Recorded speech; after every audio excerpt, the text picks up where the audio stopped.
News వచ్చే ఎన్నికల్లో పోటీ చేసే అభ్యర్థులపై సీఎం జగన్ కసరత్తు కొనసాగుతోంది. ఇప్పటికే 11 నియోజకవర్గాల్లో ఇన్ఛార్జీలను మార్చారు.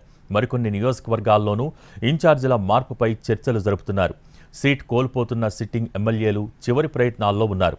తమకు కాకుంటే తమ ఫ్యామిలీలో ఒకరికి సీటు ఇవ్వాలని విజ్ఞప్తి చేస్తున్నారు.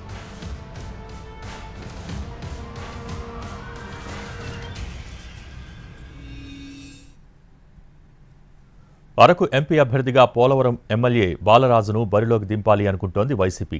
అయితే పార్టీ ప్రతిపాదనకు అంగీకరిస్తూనే పోలవరం అసెంబ్లీ సీట్ తన భార్యకు ఇవ్వాలని పట్టుబడుతున్నారు బాలరాజు. పత్తిపాడులోనూ ఇదే సీన్ కనిపిస్తోంది. ఎమ్మెల్యే పర్వతపూర్ణ చంద్రప్రసాద్ను పక్కన పెట్టేయాలని పార్టీ నిర్ణయం తీసుకున్నట్టు సమాచారం. దీంతో తను తప్పుకోవటానికి అంగీకారం తెలుపుతూనే తన సీటును పెద్ద కూతురికి ఇవ్వాలని పట్టుబడుతున్నారట. అయితే ఎమ్మెల్యే ఫ్యామిలీ అయినా ప్రజా వ్యతిరేకతకు ఒక్కటేననే భావనలో ఉంది వైసీపీ అధినాయకత్వం. దీంతో వారి కుటుంబ సభ్యులకు కూడా ఛాన్స్ ఇచ్చే అవకాశం కనిపించడం లేదు.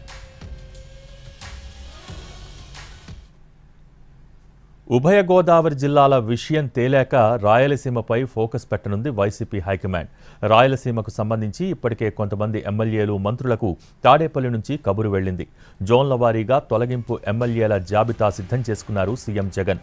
ప్రజా వ్యతిరేకత ఎక్కువగా ఉన్న ఎమ్మెల్యేలను మారిస్తేనే 175 స్థానాలలో గెలుస్తామనే అభిప్రాయంతో ఉన్నారు. పనితీరు మార్చుకోవాలని చాలాసార్లు ఎమ్మెల్యేలను హెచ్చరించారు సీఎం జగన్. కొంతమంది ఎమ్మెల్యేల పనితీరు మైనస్లలో ఉందని అలర్ట్ చేశారు. గడప గడపకు కార్యక్రమం ద్వారా ప్రజల దగ్గరకు వెళ్లి గ్రాఫ్ పెంచుకోవాలని సూచించారు. అయినా కొంతమంది ఎమ్మెల్యేలు తీరు మార్చుకోలేదు. దీంతో వారిపై వేటు వేస్తోంది వైసీపీ అధిష్టానం. కొందరు ఎమ్మెల్యేల మీద స్థానికంగా వ్యతిరేకత రావటం, నియోజకవర్గ స్థాయిలో నేతల మధ్య విభేదాలు తలెత్తడం వల్ల ఈ స్థాయిలో మార్పులు చేర్పులు చేస్తోంది వైసీపీ.